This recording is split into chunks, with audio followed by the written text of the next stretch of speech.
Hello, c'est Malou Monroe, bienvenue dans Pédagogie, le podcast de passage du désir. Partage de connaissances, témoignages et discussions, nos invités explorent la sexualité sous tous ses angles. Hello tout le monde, c'est Malou, j'espère que vous allez bien. Je vous retrouve aujourd'hui pour un nouvel épisode Pédagogie. Mon invité du jour est coprésident de l'association Le MAC Jeune et nous allons parler ensemble de l'insertion sociale des LGBT et LGBTQIA+, en 2023. Je vous présente Isel, 24 ans, qui travaille sur ce vaste sujet depuis 2018 en tant que bénévole et lutte avec l'association contre l'isolement et les discriminations dont les jeunes LGBT+, peuvent être victimes. Bonjour Isel. Bonjour. Isel, est-ce que tu peux te présenter de la manière que tu le souhaites ? Oui. Alors du coup, je m'appelle Isel, j'ai 24 ans et je suis coprésidente de l'asso MAC Jeune LGBT+. Donc on est 2 à la coprésidence et je suis bénévole au MAG depuis maintenant, je pense, 2 ans et demi.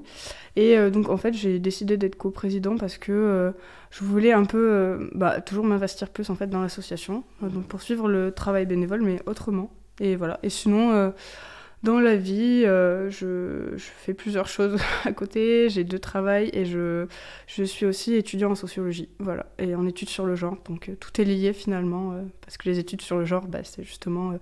étudier les questions sur le genre, les sexualités, féminisme, etc. Donc voilà. D'accord. T'avais déjà travaillé dans une asso avant ? Non, j'avais juste fait des trucs ponctuels, par exemple pour le Téléthon, ou vraiment des actions ponctuelles, mais pas sur la longueur. Et j'ai vraiment commencé, avec le MAG, à avoir un engagement sur des années, en fait. Et ça, c'était tout nouveau pour moi, parce que ça représente vraiment... un travail à temps plein finalement ou à mi-temps à côté de sa vie. Après, le militantisme, c'est aussi ma passion dans la vie. C'est ce qui aussi m'anime dans la vie et qui est aussi une des raisons pour lesquelles je suis heureux d'être en vie. On va dire clairement, c'est une raison de vivre aussi parce que c'est hyper important et pour moi, vraiment, militer, c'est quelque chose qui est nécessaire. À titre personnel, je pourrais pas me voir ne pas militer. D'accord. Tu es non-binaire ? Oui. Est-ce que tu peux nous expliquer ce que c'est et du coup comment toi tu te positionnes ? Oui, c'est ça.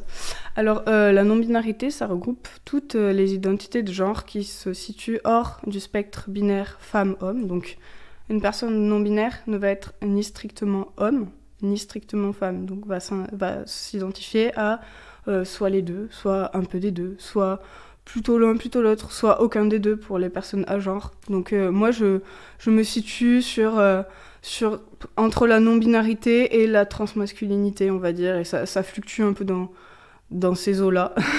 Mais c'est jamais un truc très binaire, quoi. Je vais jamais me sentir 100% homme et 100% femme, c'est un peu les deux, et je me reconnaissais pas dans les deux identités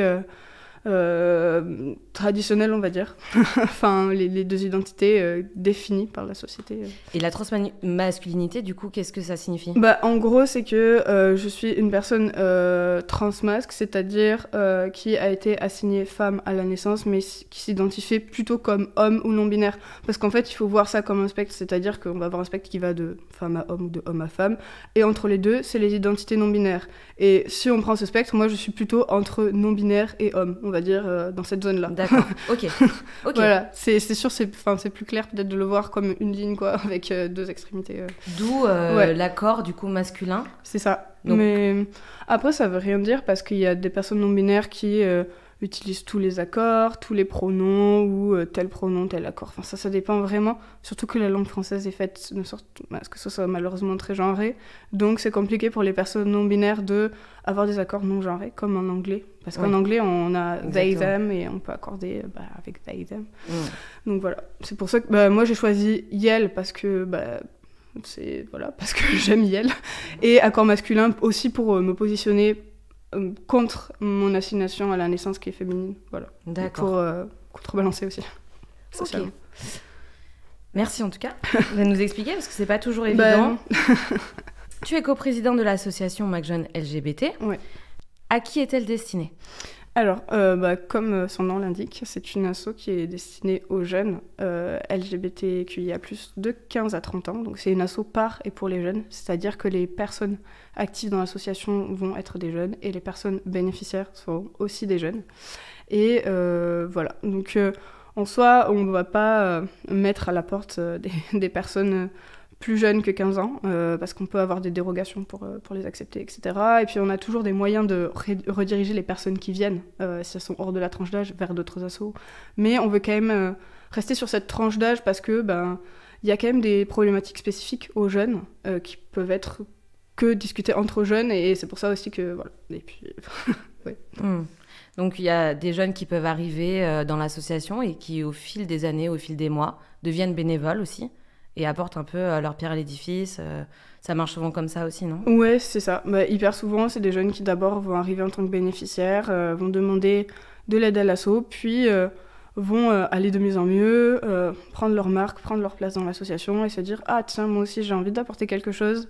Et parfois même d'un côté de rendre ce qui m'a été donné. Et moi aussi de m'investir en proposant un atelier, en m'investissant dans un pôle par exemple, voilà.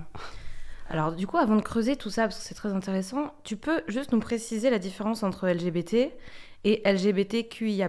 Qu'est-ce que ça veut dire ? Alors, donc LGBT, c'est un peu le sigle le plus connu, on va dire, donc qui veut dire lesbienne, gay, bi et trans. Et à ce sigle ont été rajoutés donc QIA et le plus. Donc Q qui veut dire queer. C'est queer, alors la définition de queer, techniquement ça veut dire bizarre, donc ce qui n'est pas, on va dire, cisgenre, hétéro, ce qui se réfère à quelque chose hors de la binarité ou de l'hétérosexualité, de la norme, etc. Donc c'est une réappropriation du mot queer qui de base était une insulte qui voulait dire bizarre, c'était une stigmatisation. Comme weirdo, voilà, c'est un peu dans le même style, ok. Voilà. I, c'est pour les personnes intersexes, du coup, c'est-à-dire des personnes qui présentent des caractères primaires et ou secondaires qui ne sont pas, biologiques, qui ne sont ni strictement féminines, ni strictement masculins, ni des caractères, des caractères qui ne sont ni strictement masculins, ni strictement féminins. Ça, c'est vraiment biologique, physiquement, ils sont nés, du coup, c'est ça, avec... qui sont nés avec... par exemple, après c'est l'intersexuation, il y a beaucoup de variations. Ça peut être un taux d'hormones soi-disant trop élevé par rapport au genre, au reste des caractéristiques, ou ça peut être des caractéristiques physiques, ça peut être plein de choses. L'intersexuation est tellement variée. Et donc A qui veut dire asexuel, aromantique, donc c'est-à-dire des personnes qui ressentent pas ou peu d'attirance, soit romantique, soit sexuelle pour d'autres personnes. Donc en gros, c'est les 3 autres, on va dire, identités principales les plus représentées dans la communauté qu'on a rajoutées. Et le plus est là pour tout le reste. Tout le reste qui est énorme et qui représente les 90% quoi, des identités. Parce que là, c'est celles qu'on écrit, c'est les plus représentées et les plus connues, mais il y en a des tas, et il y en a tous les jours qui sont théorisés, etc. Donc c'est infini. T'en as une en exemple, par exemple Le plus, dans les premières qui arrivent, il y a par exemple le P qui veut dire pansexuel. Donc voilà, il y a... Donc, pansexuel, ça veut dire que la différence entre pansexuel et bisexuel. La fameuse question. Je sais. Fameuse question. Alors, moi, j'ai la réponse, mais je te laisse répondre. Alors, après, il y a omnisexuel aussi. Donc, ok. 3. Du coup, bisexuel, alors c'est une personne qui va être attirée par 2 genres ou plus. Donc, ça peut être femme et homme, mais ça peut aussi être, par exemple, femme et non-binaire. Ça peut être tout un tas de genres. Alors que une personne pan va être attirée par une personne indépendamment de son genre. Donc le genre va pas compter dans son attirance. Juste, elle est attirée par des personnes. Pas par « Ah, c'est un homme, donc je suis attirée » ou « C'est une femme, donc je suis attirée ». Voilà. C'est la Après, sinon, oui, voilà. Et je reviens juste sur le terme queer. Ouais. Donc tu me dis, voilà, ça représente du coup un petit peu les personnes qui sortent du cadre, on va dire, mais du coup de tout ce que tous les types du coup que tu m'as énumérés, pour moi, elles se retrouvent dans le queer. Donc je comprends pas trop pourquoi le queer a une appellation seule, séparée des autres. Qu'est-ce qui diffère ? En fait, ça dépend des personnes. Il y a des personnes qui aussi préfèrent s'identifier comme queer pour revendiquer quelque chose. Et pour moi, derrière le terme queer, il y a une appellation qui est plutôt militante et plutôt revendicatrice. Et pour moi, le milieu queer, c'est aussi un milieu à part dans le milieu LGBT, parce qu'il y a des personnes qui vont, par exemple, être lesbiennes ou gays et qui vont pas se revendiquer comme militantes, comme quelque chose de politique et qui vont juste dire bah moi je suis lesbienne, voilà, point. Enfin c'est tout, et qui vont pas se dire ah je suis queer, c'est-à-dire que j'ai une dynamique de politique, de revendication. Enfin donc pour moi en fait c'est le ça. queer c'est qu'il y a une dimension Pour moi il y a un politique. truc politique. Après il y a des gens qui vont dire je suis queer pour justement pas se définir aussi, parce que queer ça représente justement tout, et donc ça permet d'englober plusieurs identités, parce que voilà. Il y a des gens qui sont pas juste strictement une orientation ou un genre, ou c'est mix. Ok. Et pourquoi du coup l'asso, pour revenir à Mac Jeune LGBT, pourquoi vous ciblez que les 15-30 ans ? Bah alors déjà parce que on est la seule asso en fait qui fait vraiment ça en France. Donc on tient à rester en fait et à proposer ce qu'on propose. Et aussi cet asso existe pareil pour les jeunes parce que les jeunes sont une population malheureusement discriminée, qui subit beaucoup de violences, que ce soit de la part des autres jeunes ou alors des institutions comme les parents, l'école, enfin tous les groupes sociaux.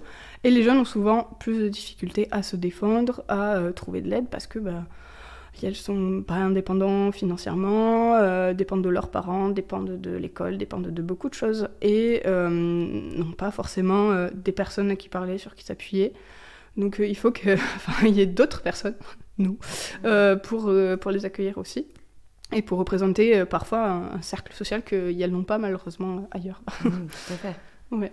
Et du coup, est-ce que s'il y a quelqu'un qui nous écoute aujourd'hui et qui a moins de 15 ans, est-ce qu'il pourrait quand même vous contacter ? Oui, c'est possible de venir au local ou de nous envoyer un message sur Insta ou un mail.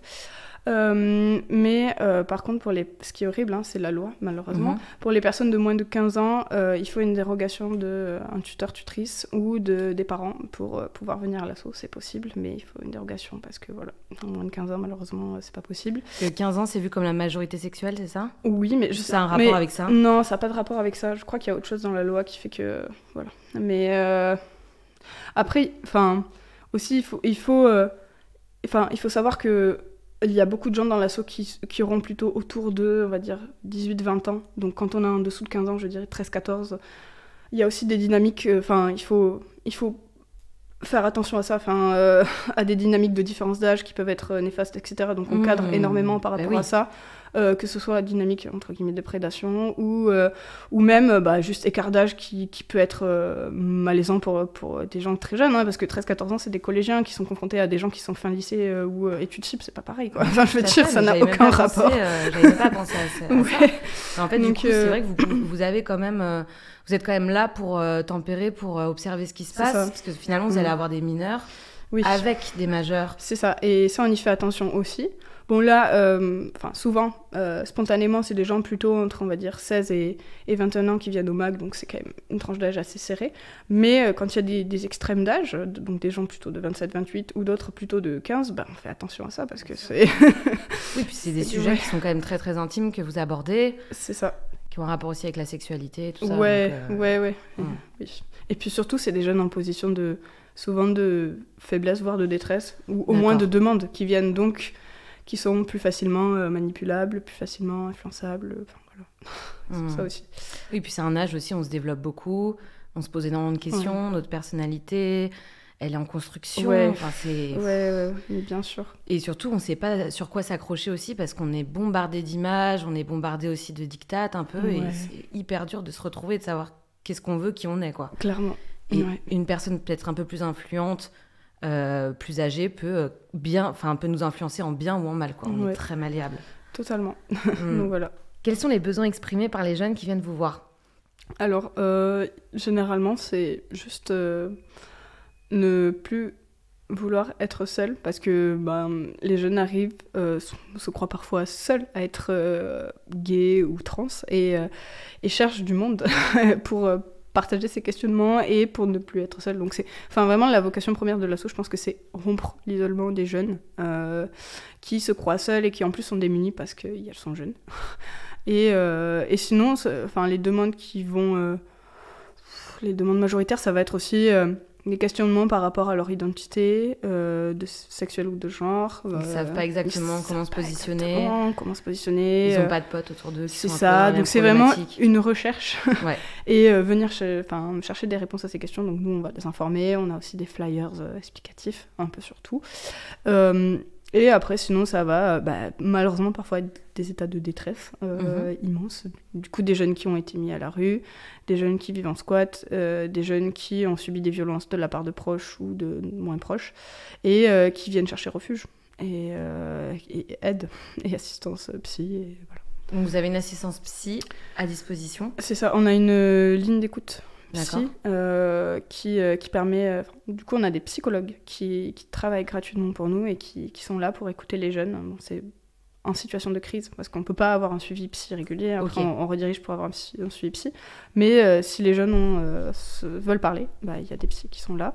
Et on va mutualiser à l'avenir cette ligne d'écoute avec le centre LGBTQIA+, de Paris et d'Île-de-France pour avoir plus de psy, plus de moyens, plus de bénévoles. Et donc, voilà, on va se regrouper pour créer un gros truc. Trop bien, parce que ce centre-là, du coup, lui, touche un panel d'âge un peu plus large. C'est ça, c'est pour tout le monde, mais on va travailler avec le pôle jeunesse de ce centre, qui a aussi une ligne d'écoute, mais voilà, on va mutualiser nos ressources. C'est l'idée. Et du coup, les environnements dans lesquels il y a le plus de difficultés pour eux de s'affirmer, ce sont lesquels, par exemple ? Ça dépend. Parfois, c'est la famille.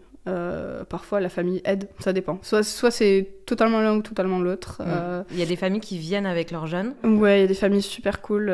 Les parents amènent les jeunes, les aident à passer la porte du local, ou alors nous envoient des mails pour nous poser des questions, pour aider leurs enfants. Et ça, c'est incroyable. Mais malheureusement, c'est pas le cas de tous les parents. Il y en a qui sont toujours très violents. Bien sûr, eux, ils viennent pas à l'assaut et c'est le jeune qui vient en témoigner. Le jeune qui vient seul et qui est là. Et des fois, c'est compliqué de venir parce que on est en plein centre de Paris, mais quand les jeunes habitent en banlieue, il y en a qui vont vraiment faire 1h30, 2 heures de trajet aller et 1h30, 2 heures retour pour venir à l'assaut, parce que c'est hyper important pour eux. Quelles clés vous leur donnez, du coup ils vont retourner dans leur famille derrière. Comment vous faites avec eux ? Nous, on fait ce qu'on peut. Après, ça dépend. Enfin, je veux dire, si la famille est violente et supportable, on donne des tips pour dire tu sais que tu peux venir, que nous on est là, etc. On va proposer des alternatives aux jeunes, dire si tu faisais ça pour ne pas être tout le temps avec tes parents, ou si tu as la possibilité d'être ailleurs, ou si tu as la possibilité de leur parler, si tu as l'énergie, voilà. Et après, si les familles sont trop violentes, nous on renvoie vers des assos qui permettent aux jeunes d'habiter ailleurs, finalement. Ouais. Par exemple, il y a le refuge pour accueillir des jeunes qui sont maltraités ou mis à la rue par leurs parents. Enfin, il y a d'autres assos aussi. Si c'est trop violent, au bout d'un moment, il faut partir. C'est horrible, mais ça dépend vraiment des cas. Est-ce que vous vous permettez, vous, de contacter les parents ? Non. Et puis légalement, c'est chaud. Certaines viennent vous voir aussi parce qu'ils ont du mal à s'insérer dans le milieu professionnel ? Oui, il y a ça. Enfin, après, là, c'est quand même beaucoup de jeunes qui sont, pour la plupart, lycée, début d'études sup, donc qui vont moins avoir tendance à travailler que des jeunes un peu plus âgés. Mais il y a ça aussi, et il y a les questions toujours qui reviennent de j'ai pas changé mes papiers d'identité, et du coup, comment je me présente à mon travail si je suis trans, et qu'il y a mon dead name, c'est-à-dire mon nom de naissance sur mes papiers, alors que moi j'utilise ce prénom d'usage. Il y a toujours des questions qui se posent, et on se donne aussi des tips pour se recommander des lieux de travail qui sont... On a vocation d'ailleurs à bientôt faire des interventions en entreprise. Ouais. On en a fait quelques-unes, mais à développer ça. Pour informer justement les entreprises des questions... comment bien traiter vos employés si elles sont trans, gays, bi, lesbiennes, et les sensibiliser à ça. Parce que c'est pareil que les jeunes, c'est de la désinformation aussi. Donc voilà. Le travail en entreprise, je pense, est hyper important. Beaucoup de boulot. Ouais. Super. Ouais. Du coup, vous avez différents pôles dans l'association. Est-ce que tu peux me les décrire un petit peu sur quoi, du coup, vous travaillez ? On a, on va dire, 3 pôles principaux dans l'association, qui sont déjà un pôle accueil, donc, qui a lieu à notre local au 35 rue Quincampoix à Paris. Et dans ce pôle accueil, on fait des permanences 3 fois par semaine, donc les mercredis, vendredis et samedis soir après-midi. Donc toutes les semaines, où on accueille des jeunes, les jeunes qui veulent venir, qui viennent passer un moment entre jeunes de la communauté pour parler, manger, faire des jeux, juste être là, juste partager un espace safe pour vous encadrez toujours, vous êtes toujours là. Et nous, on accueille, on est... Dans chaque permanence, il y a 2-3 accueillants, accueillantes qui sont là pour accueillir les jeunes, les présenter aux autres jeunes, leur présenter l'asso, les réconforter ou leur apporter une écoute active si besoin. Enfin, vraiment, on est formé à s'adapter à tout type de situation, tout type de jeunes. Donc, on est là pour eux et pour assurer leur bien-être et pour aussi faire attention aux potentiels problèmes qu'il pourrait y avoir. Et pour, au sein de l'asso. Au sein de l'asso et être là. Comme autre pôle, on a le pôle intervention en milieu scolaire, donc IMS. Et dans ce pôle, les bénévoles et aussi services civiques, parce qu'on a des services civiques, assurent des interventions dans les collèges et lycées d'Île-de-France, donc dans toute la région. Juste en Île-de-France? Ouais. Et, parce qu'en fait, c'est le centre parisien qui s'occupe de ça. C'est ça. Mais après, si on ouvre des antennes dans d'autres villes de France, il y aura aussi des interventions, pareil, dans les villes, ça sera la même chose. Mais là, pour l'instant, c'est à Paris. Mais vous n'avez pas qu'un centre à Paris? Non, on en avait un à Lyon qui a fermé, mais là, on a pour projet d'en ouvrir un à Montpellier. Donc voilà, c'est en fonction de la demande du terrain, des collectifs bénévoles présents sur place aussi, parce qu'il faut du monde pour faire tourner une antenne. Bien sûr. À Paris, on a la chance d'être très très nombreux parce que c'est la capitale et que c'est hyper centralisé, mais c'est pas le cas forcément dans d'autres endroits, donc c'est en fonction de ça aussi. Et oui, donc du coup avec les IMS, on va dans les collèges lycées d'Île-de-France pour expliquer les questions LGBT aux enfants, mais aussi dans une perspective assez intersectionnelle, c'est-à-dire qu'on va aussi parler d'autres discriminations qui sont liées aux LGBT-phobies, parce que les personnes LGBT ne sont pas forcément que LGBT. Elles peuvent aussi subir du racisme, du validisme, c'est-à-dire discrimination envers les personnes handicapées, de la grossophobie ou tout un tas d'autres discriminations. Et on parle aussi de consentement parce que c'est hyper important, ainsi que de prévention sexuelle, parce que c'est souvent mal fait, surtout pour les personnes LGBT, parce que on a des interventions des fois dans les classes pour tout ce qui est prévention. Enfin, moi je me rappelle, j'en avais eu au collège, lycée, mais c'est très hétérocentré. On va jamais parler par exemple de rapport entre deux personnes à vulve, on va jamais dire il faut utiliser une digue dentaire ou il faut t'as ça qui existe, on va toujours dire il faut juste une capote sur un pénis.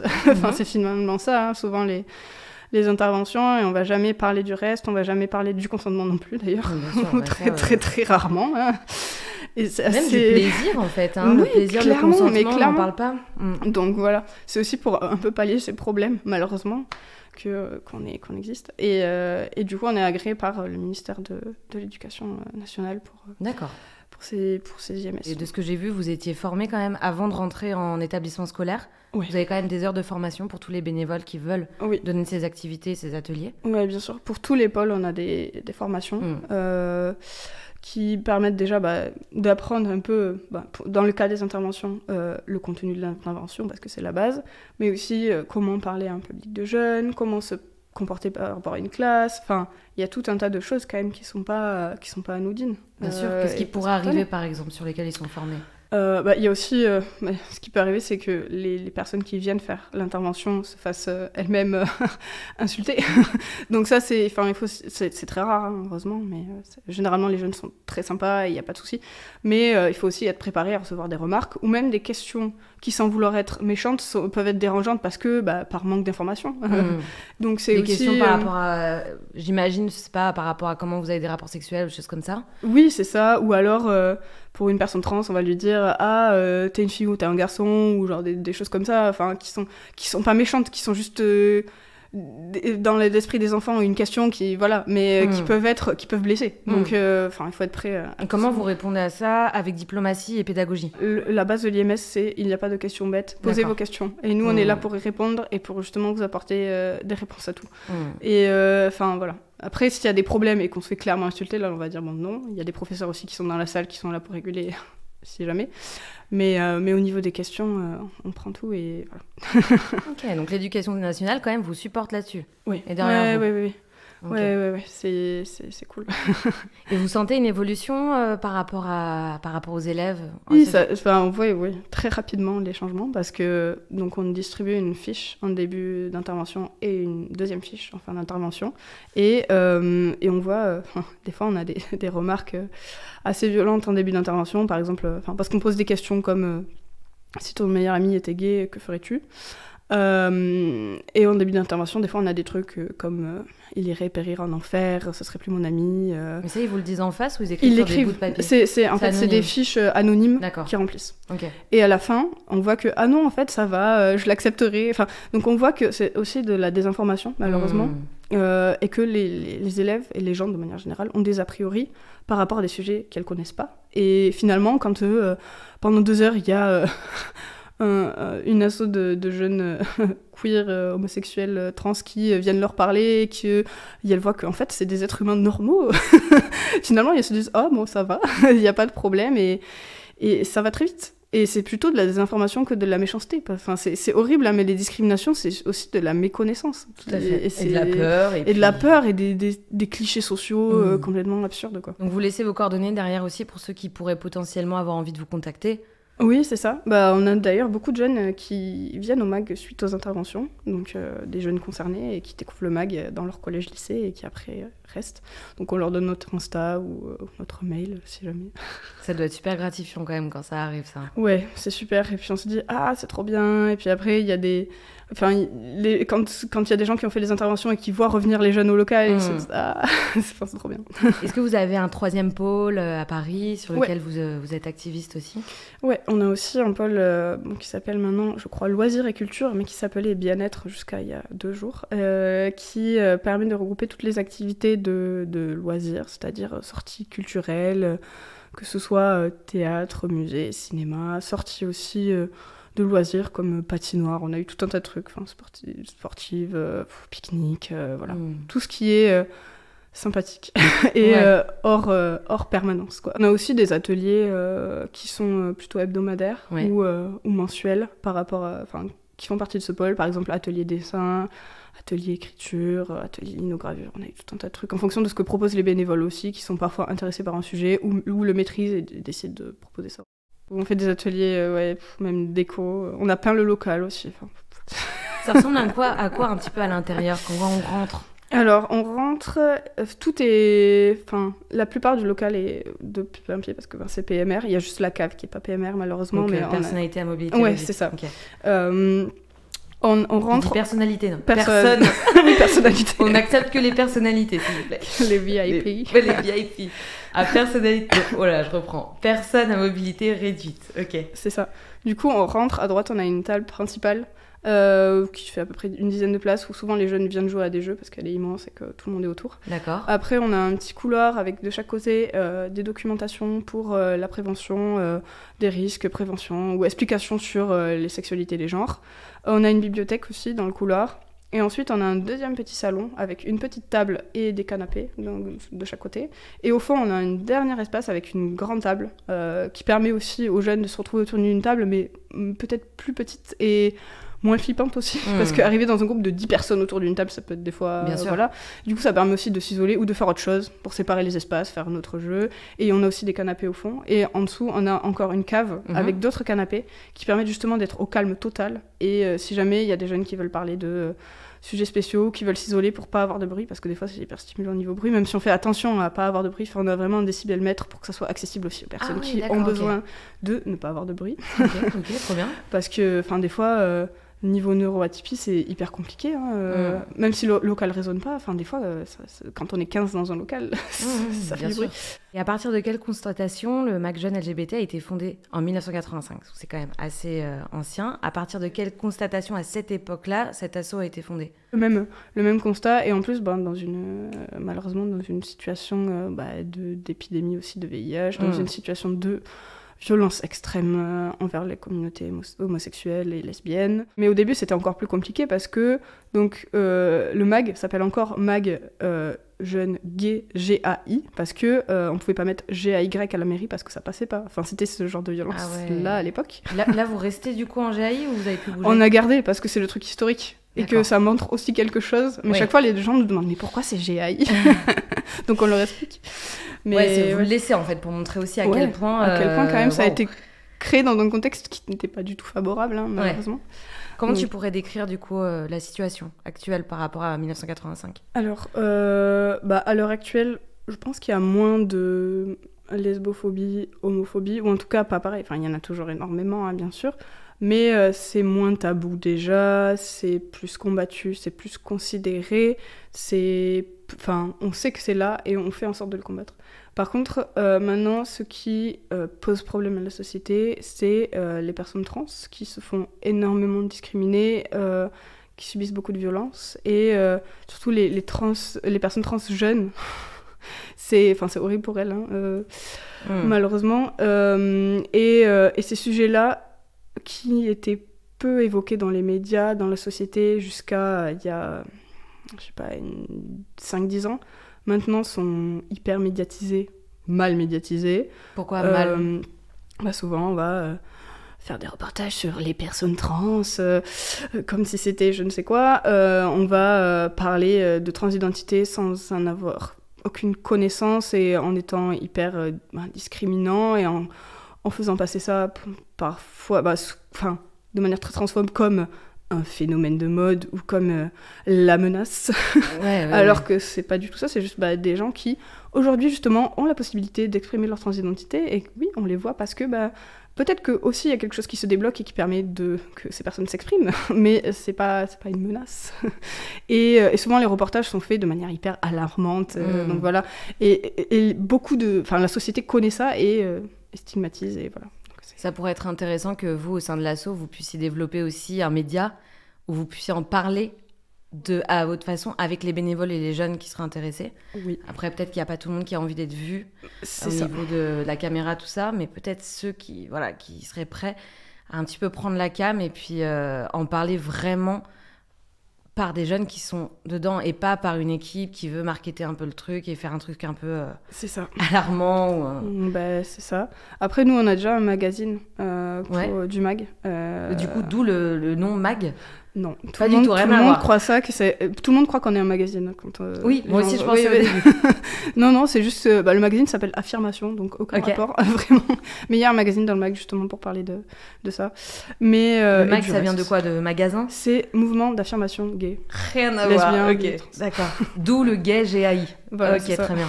Donc, mais sur la devanture, on voit juste MAG, hein. C'est pas précisé. Il y a écrit MAG avec le logo, et dessous il y a écrit jeune, gay, lesbien, bi, trans. Ok, super, très bien. Et oui, donc on a ça, mais ça serait bien effectivement d'avoir quelque chose de plus visuel, enfin audiovisuel, mais c'est toujours compliqué par rapport aux jeunes, quoi, parce que tout ce qui est question de l'image, même pour les réseaux sociaux, on y pense énormément. Il y a des jeunes qui sont pas out à leur famille, dont les familles ne savent pas qui elles sont, gays, lesbiennes, etc., qui peuvent pas s'afficher parce que c'est dangereux, même par rapport à juste voir... Qu'est-ce qui peut arriver s'ils s'affichent ? Quand tu dis c'est dangereux, qu'est-ce qui peut arriver ? Malheureusement, c'est déjà arrivé dans d'autres contextes. Les parents peuvent être très violents, les mettre à la porte, etc. Il y a tout un tas de trucs qui peuvent arriver. Et puis même, niveau afficher des mineurs, il y a toujours ces trucs-là. Après, souvent, du coup, on fait quand même des vidéos pour Insta, etc. Mais c'est les bénévoles qui parlent et qui consentent à parler et qui n'ont pas de problème avec ça. Il peut y avoir aussi la pression sur les réseaux sociaux de personnes qui ne les connaissent absolument pas et qui vont de... Mais déjà, des fois, on a des vagues de haine ou des commentaires assez violents. Sur votre Insta, sur notre Insta, du coup, on régule tout le temps. On supprime les commentaires. Vous supprimez les commentaires quand c'est trop haineux ? Qui nous disent... on a eu beaucoup de commentaires transphobes. Et puis c'est souvent les mêmes personnes qui s'acharnent sur tous nos réseaux. Donc et puis on veut pas exposer les jeunes à ça, c'est normal. Et du coup, tout à l'heure, tu disais que là, ça commence un petit peu à bouger, donc l'homosexualité commence à être acceptée, mais le transgenre, le fait de changer de sexe ou de se considérer comme, par exemple, on est biologiquement une femme, on se considère comme un homme. Oui. Ça, c'est encore compliqué un petit peu à accepter, non ? Il y a un peu plus de difficultés, un peu d'insertion. Ouais, complètement. Tu sens une différence quand même là-dessus ? Ouais, je sens en 2023 ? Je sens une différence aussi dans le sens où on peut, je pense, plus facilement cacher dans tout ce qui est légalement parlant, le fait d'être gay ou lesbienne, même au niveau des papiers, etc. Même s'il y a beaucoup de problèmes aussi, on va pas se mentir, c'est peut-être quand même plus simple d'un certain côté que d'être trans, parce que quand on est trans, déjà, les gens vont se poser des questions, vont nous fixer, vont nous regarder, vont poser des questions indiscrètes sur les organes génitaux, vont... Dans la rue, ou tu veux dire en soirée, dans quel tout le temps. Après, ça dépend aussi de notre apparence physique dans la rue et notre passing, c'est-à-dire comment on est perçu par les personnes. C'est quoi le terme ? Passing, P-A-2-S-I. Ok. Ouais. C'est comment on passe en fait dans la société, mais en fonction de ça, ça va être des remarques, ça va être des regards, ça va être tout ça. Et en plus, dans le milieu du travail, il y a la question des papiers d'identité qui sont... c'est compliqué de remettre ses papiers à jour, de changer son prénom, de changer son état civil, tout ça. Des fois, ça crée des incohérences dans des dossiers. C'est aussi compliqué pour tout ce qui est médical, par rapport aux cartes vitales, etc. Il y a tout. Il y a tout tous les trucs de base, en fait, légaux, entre guillemets, sont concernés. D'accord.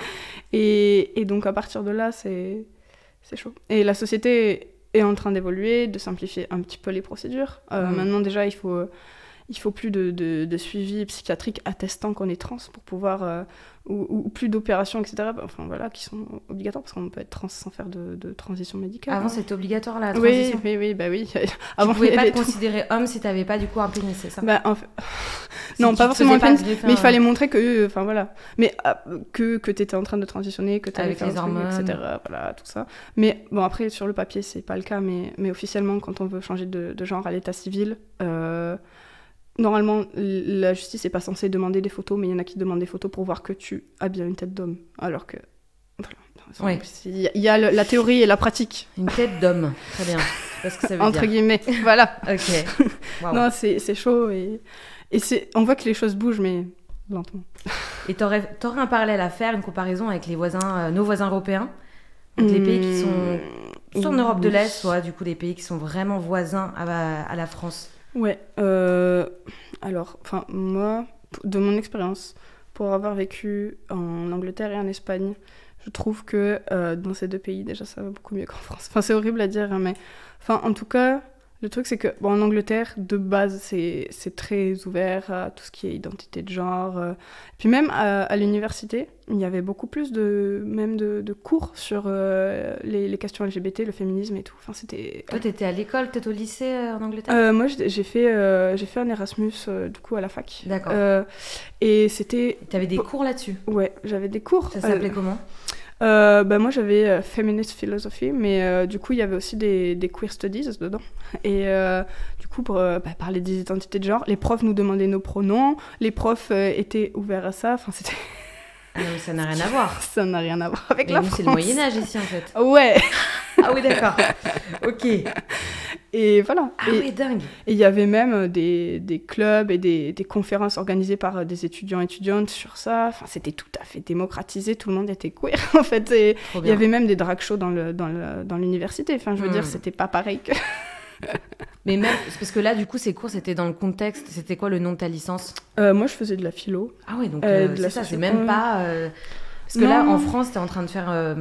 Rappelle-moi le nom je vais faire des études sur le genre. Donc là, c'est spécifique. D'accord, c'est spécifique. Que là, c'était vraiment philo. Et puis, dans beaucoup de matières, il y avait un côté qui était ouvert à tout ce qui était identité. Et puis même, dans l'approche des gens à la fac, que ce soit les profs, que ce soit les élèves, tout le monde... où beaucoup de gens connaissaient ces sujets-là, demandaient les pronoms, faisaient attention. C'était beaucoup plus avancé sur ça. Beaucoup moins de stigmatisation aussi physique. Parce qu'en France, vraiment, je trouve que c'est un pays où on regarde... Et ça, c'est par rapport à l'Espagne que je vois la différence. En Espagne ou en Angleterre, se balader dans la rue et avoir une apparence queer ou pour une personne sexisée, donc vue comme femme, par exemple, avoir une jupe courte. En France, ça va être... ça va être hyper stigmatisé. Il y a des habits que je peux pas mettre dans la rue en France et que je pouvais mettre en Espagne sans me poser aucune question. Il y a tout un tas de trucs en fait. C'est de manière générale qui sont hyper conservateurs en France, c'est horrible. Il y a moins de jugement, tu sens moins de jugement du coup en Espagne. Beaucoup moins de jugement dans comment tu t'habilles, comment tu te comportes, ce que tu fais. C'est beaucoup plus chill et ça repose. Et en revenant en France, c'est vraiment ce qui m'a marqué. Je me suis dit, mais c'est horrible en fait, j'avais oublié ça. C'est analyser, juger. Ouais. Non mais... on est connu pour ça aussi en France. Hein. Ouais. Et voilà, donc ça s'ajoute à tout le reste et c'est chaud. Ouais. Et oui, voilà. Et par rapport à l'Espagne aussi, c'est que je pense que l'Espagne a fait passer des lois plus tôt, que ce soit pour le mariage ou même PMA, GPA, etc. C'est complètement démocratisé en Espagne. Et nous, c'est des trucs qui arrivent et tout le monde est en mode oh là là, oh my god, c'est genre un truc exceptionnel, alors que là-bas, c'est genre accepté, normal socialement, quoi, on va dire. D'accord. Donc il y a ces décalages-là. Après, les autres pays, je sais pas vraiment, mais je sais que par exemple en Belgique, il y a beaucoup plus de budget, par exemple pour les assos LGBT, qu'on n'a pas ici. Enfin, voilà. Après, on n'est pas les pires non plus. Enfin, faut pas, voilà. Mais il y a toujours du progrès à faire partout. Les pays flamands aussi, ils ont été assez précurseurs là-dessus. Oui, oui. Avec aussi, à l'école, ça commençait déjà. On essayait de pas trop genrer les élèves, même dans les toilettes, tout ça. Est-ce que tu peux rappeler aux auditeurs et aux auditrices les réseaux sur lesquels on peut vous suivre et vous contacter ? Oui, alors on est très actifs sur Instagram. Donc notre page, c'est mag_jeune_LGBT. Vous pouvez retrouver beaucoup d'informations sur notre Insta. On met à jour nos activités. Voilà, on poste un peu par rapport à ce qu'on fait. Et sinon, on a un site internet qui s'appelle aussi MacJeune LGBT. Enfin, vous tapez MacJeune dans Google, ça va sortir direct. C'est les deux principaux. Après, on a aussi un Facebook et un Twitter, mais qui sont moins actifs. Et pour ceux qui voudraient soutenir aussi l'asso ? Oui, vous pouvez participer à notre cagnotte qui est en ligne et qui est sur Hello Asso. On l'a aussi mise dans la bio Insta pour soutenir les actions de l'asso, parce qu'on en a besoin toujours. Super, merci beaucoup Iselle, merci d'avoir partagé ce moment avec nous, avec tous nos auditeurs et toutes nos auditrices. J'espère que ça s'est bien passé pour toi. Très bien, moi j'étais trop contente d'être là. Je l'ai déjà dit, mais je le redis. Et c'est très bien de leur dire et je te redis, moi c'est un plaisir de te recevoir ici. Et merci d'avoir écouté cet épisode du podcast Pédagojoui, animé par moi-même, Malou Monroe, et conçu par Passage du Désir, l'enseigne dédiée au développement durable du couple. Vous pouvez retrouver Passage du Désir en boutique, sur Internet, mais aussi via leur Instagram, où ils sont à l'écoute de vos suggestions pour de futurs épisodes. Et bien sûr, n'hésitez pas à vous abonner. Merci beaucoup, à bientôt.